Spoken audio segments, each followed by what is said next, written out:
विधानसभा चुनाव के नतीजों से आम आदमी पार्टी की राष्ट्रीय उम्मीदों को तगड़ा झटका लगा है। जहां गोवा में पार्टी खाता भी नहीं खोल पाई, वहीं पंजाब में जहां पार्टी सरकार बनाने के सपने देख रही थी, पार्टी की करारी हार हुई और दूसरे स्थान पर आम आदमी पार्टी आई। हमारे साथ हैं आम आदमी पार्टी के राष्ट्रीय प्रवक्ता और पंजाब के इंचार्ज संजय सिंह। संजय जी, बड़ा झटका लगा आप लोगों को, क्या कारण मानते हैं कि गोवा में सफाया हो गया, पंजाब में जहां 100 सीटें जीतने की बात आप लोग करते थे वहां पे आप 20 पर सिमट गए? देखिए, पहली बात तो ये कि इसको करारी हार नहीं कहेंगे, क्योंकि आप खुद ही कह रहे हैं कि हम दूसरे स्थान पे आए हैं। दूसरी बात यह है कि निश्चित रूप से जो परिणाम आए हैं ये हमारे अपेक्षाओं के विपरीत हैं। जो परिणाम आए हैं वो हमारी उम्मीदों के खिलाफ हैं। लेकिन अगर आप इस पूरे घटनाक्रम को आप देखेंगे, रिजल्ट के बाद और रिजल्ट के पहले जो वातावरण था पंजाब में, कहीं से भी ये नहीं लग रहा था कि आम आदमी पार्टी 80-90 से कम सीटें पाएगी, या कहीं भी ऐसा महसूस नहीं हो रहा था कि आम आदमी पार्टी स्वीप नहीं करेगी। तो निश्चित रूप से ये परिणाम बहुत चौंकाने वाले हैं, हैरान करने वाले हैं, और हम अपने हार की समीक्षा करेंगे, कहां कहां हमसे गलतियां हुई हैं, आगे उसको सुधारेंगे। लोकतंत्र में जनता मालिक होती है, जनता ने जो फैसला दिया है वो स्वीकार्य है। जहां तक कार्यकर्ताओं का प्रश्न है, बहुत मेहनत की लोगों ने। आम आदमी पार्टी की पंजाब की लीडरशिप का सवाल है, सारे लोगों ने मेहनत की। भगवंत मान हो, फुलकात जी हो, हिम्मत शेरगिल हो, खैरा हो, कमर संधू जी हो, सबने अपना अपना रोल प्ले किया। लेकिन कई बार आपके उम्मीदों के मुताबिक परिणाम नहीं आते हैं, तो उससे आपको सीख लेनी होती है। जरूर कुछ गलतियां हुई होंगी जिसको हम लोग मिल बैठ के तय करेंगे और उसको सही करेंगे। लेकिन अगर आप इसको पॉजिटिव तरीके से देखें, इस पूरे चुनाव परिणाम को, तो देश के अंदर आपने कहा कि राष्ट्रीय पार्टी बनने के सपने पर चोट पहुंची। मैं इससे सहमत नहीं हूं। एक राज्य में पहली बार आप चुनाव लड़ते हैं और 20 सीटें आपकी आ रही हैं, ये आपके लिए, अगर आप इसको पॉजिटिव तरीके से देखेंगे तो बड़ी उपलब्धि है। हमारी अपेक्षा 100 से ज्यादा सीटों की थी, उसके कारण ये बहुत हमको हताश कर रहा है रिजल्ट, या निराश कर रहा है, या हमारे परिणाम हमको अपने अपेक्षाओं के विपरीत लग रहे हैं। लेकिन अगर आप इसको राजनीतिक पार्टियों के इतिहास के तौर पर देखेंगे हिंदुस्तान के अंदर, तो 70 साल की आजादी के बाद पंजाब में किसी भी तीसरी पार्टी को, अकाली दल और कांग्रेस को छोड़कर, बीजेपी को छोड़कर, किसी भी तीसरी पार्टी को पंजाब में लोगों ने मुख्य विपक्षी दल विधानसभा में नहीं बनाया है। तो उस लिहाज से हमको यहाँ पर मुख्य विपक्षी दल बनाया है जनता ने।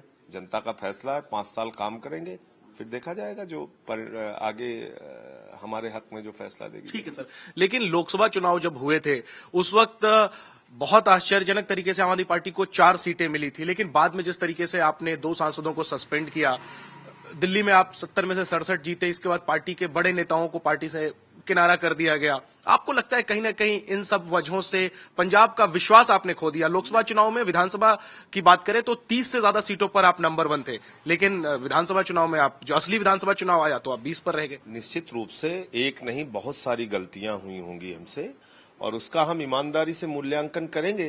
अगर चुनाव हमारे उम्मीदों के खिलाफ आए हैं तो इसमें हम जनता का दोष कैसे दे सकते हैं? जनता ने तो हमारा साथ दिया, जनता ने हमारे लिए मेहनत भी की, कार्यकर्ताओं ने मेहनत की, लेकिन फिर भी परिणाम हमारे खिलाफ आए। तो वही पूछ रहा हूँ सर, लगता है कि गलतियां जो है वो तभी से शुरुआत हो गई थी जब आपने पार्टी से अपने नेताओं को निकाला, अब वो 2 सांसदों को सस्पेंड अब वो एक सरसरी तौर पे कुछ कहना ठीक नहीं है। उसको हम लोग बैठ के, पूरी पार्टी बैठ के, इसका ईमानदारी से मूल्यांकन करेंगे, किन किन पहलुओं पर कहां कहां हमसे गलतियां हुई हैं, और उससे सीख कर आगे हम अपने अंदर सुधार लाने की पूरी कोशिश करेंगे। हम अपने हार की जिम्मेदारी लेते हुए अपने निलंबित सांसदों से भी बात करेंगे। जो पार्टी के हित में जरूरी लगेगा, जो कुछ भी इस आम आदमी पार्टी के मिशन को पूरा करने के लिए जरूरी लगेगा, वो हम करेंगे। लेकिन मैं इतना भी ज्यादा निराशाजनक रिजल्ट इसको इसलिए नहीं मानता कि आप सोचिए, मायावती की पार्टी, बहुजन समाज पार्टी, उत्तर प्रदेश में 4 बार सत्ता में रही और उनकी 17 सीटें आई हैं। तो पहले चुनाव में ही अगर 20 सीटें आम आदमी पार्टी की पंजाब में आ रही हैं, तो इसको भी मैं ऐसा नहीं मानता कि जनता ने हमको पूरी तरीके से नकार दिया। हमारी उपस्थिति है, 24% मत मिले हैं, यानी हर चौथे आदमी के बीच आम आदमी पार्टी पंजाब में है। अब इसको हम 5 साल काम करके, मेहनत करके, अपनी परफॉर्मेंस दिखा के, जनता के मुद्दों को उठाकर हम आगे बढ़ सकते हैं। हमारे लिए पूरा फ्यूचर ब्राइट है। कोई ठीक है, 3 सवाल मेरे और हैं। आप खुद भी यूपी से हैं और आपने यूपी की बात की। जिस तरीके से अरविंद केजरीवाल मोदी के खिलाफ में जिस तरीके से वो एक लगे रहते हैं हमेशा, सोशल मीडिया से लेकर के मीडिया तक, लगता है कहीं ना कहीं उसका नुकसान हुआ। मोदी के इतना विरोध का जो स्तर था आपका, उसकी वजह से सभी मोदी विरोधी चित हुए, आप भी चित हो गए। देखिए, मोदी विरोधी के चित्त होने के बाद तो मोदी का तो यहां तो कुछ नहीं चला। पंजाब में क्या चला मोदी का? 3 सीटें आई हैं बीजेपी की। ठीक है। तो इसका मतलब पंजाब में मोदी फैक्टर नहीं था। पंजाब में तो आम आदमी पार्टी लड़ाई लड़ रही थी, और पंजाब में आम आदमी पार्टी ने, ये तो आपको मानना पड़ेगा कि हमने अकाली दल के गुंडा राज को यहां खत्म किया है। हमने अकाली दल को विपक्ष में भी बैठने के काबिल नहीं छोड़ा है। मुख्य विपक्षी दल आम आदमी पार्टी है पंजाब में। हमने पूरा चुनाव, आप कोई एक शिकायत नहीं दे सकते कि हमारे प्रत्याशियों ने, 117 कैंडिडेट्स ने, किसी ने शराब बांटी हो, किसी ने पैसा बांटा हो, ऐसी कोई कंप्लेंट आप नहीं दे सकते। तो ये जो हमारा वोट है, ये कई मायनों में दूसरी पार्टियों के वोट की तुलना में बहुत ईमानदारी और सच्चाई का वोट है। इसमें कहीं कोई पैसे से खरीदा वोट नहीं है, शराब से खरीदा वोट नहीं है। पंजाब में अब पार्टी का चेहरा कौन होगा? क्योंकि आपके जो कन्वीनर हैं वो हार गए, जो बड़े नेता हैं वो तमाम हार गए, जो विधायक दल आपका चुना गया है उसका नेता कौन होगा? पंजाब में अब चेहरा कौन होगा पार्टी का? क्या कन्वीनर पे गाज गिरेगी? विधायक दल की बैठक करके और उसके बाद उस पर निर्णय। देखिए, गाज गिराने को आप किसी के ऊपर भी गिरा लीजिए, लेकिन जब चुनाव में सबकी मेहनत में कोई कमी नहीं रही, सबने जितनी जिसकी क्षमता ताकत थी सबने मेहनत की है, तो हार है तो सबकी सामूहिक जिम्मेदारी भी है। जीत होती तो सबके लिए सामूहिक जीत होती। तो एक कहावत है कि जीत के 1000 माँ बाप होते हैं, लेकिन हार जो है वो अनाथ होती है। तो आज हार मिली है, इसके कारण आप 365 कमियां बता सकते हैं और गलतियां बता सकते हैं, आरोप लगा सकते हैं, लेकिन मेरा अपना मानना है कि जिसके अंदर जितनी क्षमता थी सबने अपना 100% दिया है।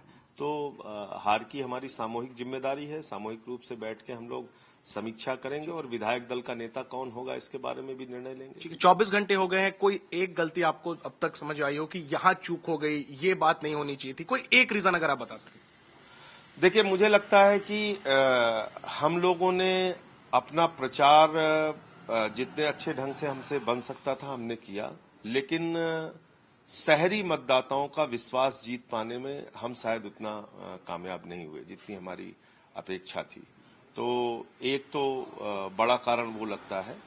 दूसरा, अकाली दल को जो वोट प्रतिशत मिले हैं, हालांकि उनकी सीट 20 से भी कम रही, 14 सीटें आई हैं उनकी, तो सीटें तो हम लोग मान रहे थे कि 10 के आसपास रहेंगी, लेकिन इतना मत प्रतिशत भी आएगा ये कहीं से भी लग नहीं रहा था। तो इसके कारण वोट का कहीं न कहीं बंटवारा हुआ है और धन बल और बाहुबल का जबरदस्त इस्तेमाल हुआ है। जो हमारे अपने कैंडिडेट्स हारे हैं उन्होंने बताया कि अंतिम के 2-3 दिनों में किस तरह से बंटवारा हुआ है। तीसरी बात, कई साथियों का ये भी मानना है, हालांकि मेरे पास उसका न कोई साक्ष्य है न प्रमाण है, कि कई लोगों ने आके उनको कहा कि भाई हमको यहाँ पर इतने मत लोगों ने दिए और ईवीएम मशीन में उतने मत नहीं निकले। तो ये भी एक लोग सवाल अपने अपने कयास लगा रहे हैं। लेकिन ईवीएम पे आप भी सवाल उठा रहे हैं? नहीं, ये तो मायावती जी ने सवाल उठाया है कि तो क्या आप भी उठा रहे हैं? मतलब इशारे तो आप वही कर रहे हैं। नहीं, मैं ये कह रहा हूँ कि मायावती ने अगर कोई सवाल उठाया है तो उस पर गंभीरता से चुनाव आयोग को उनकी शिकायत पर देखना चाहिए कि भाई किस कारण से उन्होंने ये बात कही। पंजाब में भी आपको ऐसी आशंका है जो नतीजे सामने? जो साथी हारे हैं उनमें से कुछ साथियों ने ऐसी शिकायत की है, लेकिन इससे संबंधित अभी कोई साक्ष्य हमारे पास नहीं है, तो बिना किसी साक्ष्य के कोई बात बोलना ठीक नहीं है। लेकिन मायावती जी ने ये प्रश्न उठाया है तो किस आधार पर उठाया है, चुनाव आयोग को निश्चित रूप से इसका संज्ञान लेना चाहिए। ठीक है सर, आखिरी सवाल, आगे आप लोग गुजरात को बहुत जोर शोर से गुजरात जा रहे हैं आपके नेता, क्या लगता है दिल्ली में सीरियसली काम करना चाहिए, उसका असर खुद ब खुद फैलेगा? अच्छा, ये या बात जब आप लोग कहते गुजरात हैं, मिशन गुजरात आपका मिनट। कितना जो है उसको लेकर के अब आप लोग कितने आशंकित है या कितने कॉन्फिडेंट है? जनेन जी, जब आप लोग ये बात कहते हैं तो मुझे आप जरा बताइए, दिल्ली में हमने क्या काम नहीं किया सीरियसली, या फोकस क्या नहीं किया? एक कारण बता दीजिए मुझे। बिजली का दाम आधा किया, पानी मुफ्त किया, दवाइयां फ्री की, मोहल्ला क्लिनिक बनाया, एजुकेशन का 10 लाख का लोन दिया, जितना कुछ काम, 5 फ्लाईओवर के निर्माण में 300 करोड़ रुपए बचाया, किसानों को मुआवजा दिया, 1 करोड़ की सम्मान राशि जवानों को दी, जो कुछ भी हमसे झुग्गियों को रेगुलराइज करने का अभियान चलाया, जो कुछ भी हमसे बन सकता था हमने दिल्ली के अंदर किया है। तो हम, आप देखिए, तीसरा बजट पेश हुआ हमारा और 1 पैसे भी टैक्स किसी भी चीज के ऊपर नहीं बढ़ाया। लेकिन मिशन गुजरात को कोई आंच नहीं आएगी, आप लोग उतने ही अग्रेसिवली जो है वो लगे रहेंगे? अरे भाई, आप देखिए ना भाई, गोवा में भी हमको 6.2% वोट मिला है। यानी एक राज्य में किसी भी पार्टी को राजनीतिक दल की मान्यता के लिए जितना मत प्रतिशत आवश्यक होता है, वो वोट हमको पहले चुनाव में गोवा में भी मिला है। तो अगर हम अब इसको राष्ट्रीय परिप्रेक्ष्य में अगर हम देखें इस पूरे चुनाव परिणाम को, तो आम आदमी पार्टी राष्ट्रीय पार्टी बन रही है, पूरे राष्ट्र में उसकी स्वीकार्यता बढ़ रही है। अब एक ही दिन में सब कुछ हो जाएगा ऐसा संभव नहीं है, उसके लिए मेहनत करनी पड़ेगी, प्रयास करना पड़ेगा। 1925 में राष्ट्रीय स्वयंसेवक संघ बना था, 52 में जनसंघ ने चुनाव लड़ा, 30 सालों के बाद 80 में जाकर जब भारतीय जनता पार्टी बनी तो बीजेपी को उत्तर प्रदेश में 425 में 11 सीट मिली थी, उनको 3% वोट मिला था। दूसरे चुनाव में 85 में 18 सीट मिली थी, उनको 4% वोट मिला था। अगर आप इन पार्टियों के इतिहास को देखेंगे, कम्युनिस्ट पार्टी 70 साल पुरानी पार्टी है, उसके बावजूद बंगाल से, केरला से आगे नहीं बढ़ पाई ये पार्टियां। तो हम 3 राज्यों में अपनी उपस्थिति अगर 2012 में बनी पार्टी दर्ज करा रही है, तो इसको कोई हम अपनी कम उपलब्धि मानते हैं, ऐसा नहीं है। हमारी उम्मीदें जरूर ज्यादा थी, हमको जरूर लग रहा था कि हम पंजाब स्वीप कर रहे हैं और 100 से ज्यादा सीटें हमारी आ रही हैं। वो उम्मीद नहीं पूरी हुई, लेकिन इससे हताश और निराश होने की जरूरत नहीं, इससे आगे बढ़ने की जरूरत है। एक आखिरी सवाल सर, उमर अब्दुल्ला ने कहा, एक ट्वीट किया और वो काफी चर्चा में ट्वीट की, अब विरोधियों को, खासतौर पे मोदी विरोधियों को 2019 को छोड़ के 2024 की तैयारी करनी चाहिए। तो केजरीवाल भी उस रेस में है, आपको भी उमर अब्दुल्ला का ट्वीट जो है उस पर कुछ आपको कहना है? उमर अब्दुल्ला जी को मैं याद दिलाना चाहता हूँ, 1985 में 415 सांसद लेके आए थे राजीव गांधी जी, देश के प्रधानमंत्री बने थे। और तब ये कहा जाता है था कि कांग्रेस का सूरज कहीं अस्त नहीं होता, पूरब से लेकर पश्चिम तक कांग्रेस ही कांग्रेस थी, पूरे भारत पर पंजे की छाप, ये अखबारों ने छापा था हेडलाइन। और क्या हुआ उस पार्टी का? 1989 में भारतीय जनता पार्टी और जनता दल मिलकर उसने कांग्रेस का सफाया कर दिया था, आपने देखा था। और उत्तर प्रदेश जैसे राज्य, राजस्थान, बिहार, हर जगह पे जनता दल की सीटें आई थी, बीजेपी की सीटें आई थी, वो अलायंस में चुनाव हुआ था। तो 415 का बहुमत, उतना बहुमत तो मोदी जी का है नहीं, तो 282 वाले हैं। 415 के बहुमत को 87 में पहला झटका मिला, 89 आते आते साफ कर दिया। तो राजनीति में एक हफ्ते के अंदर क्या परिवर्तन हो जाए देश में, इसका आप मूल्यांकन नहीं कर सकते। यानी अभी 15 लाख अरविंद केजरीवाल अभी भी 2019 की रेस में है मोदी को टक्कर देने के लिए, आप लोग पूरी तैयारी कर रहे हैं? हम राजनीतिक पार्टी हमने बनाई है, तो घर बैठने के लिए तो बनाई नहीं है, तो हम अपना काम करेंगे। चलिए, बात करने के लिए शुक्रिया। संजय सिंह कह रहे हैं कि जो हार हुई है पार्टी की और उम्मीदों को झटका लगा है उसका विश्लेषण करेंगे, लेकिन एक सकारात्मक बात वो ये कहना चाहते हैं पंजाब चुनाव से कि पहली बार विधानसभा का चुनाव लड़ी आम आदमी पार्टी, अब मुख्य विपक्षी दल है। आगे आम आदमी पार्टी की कैसी रणनीतियां रहती हैं, जाहिर सी बात है इस पर नजर रहेगी। लेकिन जिस तरीके के नतीजे आए हैं, आम आदमी पार्टी की जो राष्ट्रीय पार्टी बनने की उम्मीदें थी और बीजेपी का विकल्प बनने की अरविंद केजरीवाल की जो तैयारी थी, उसको झटका तो लगा ही है। कैमरामैन गुंजीत के साथ जैनेंद्र, एबीपी न्यूज, चंडीगढ़।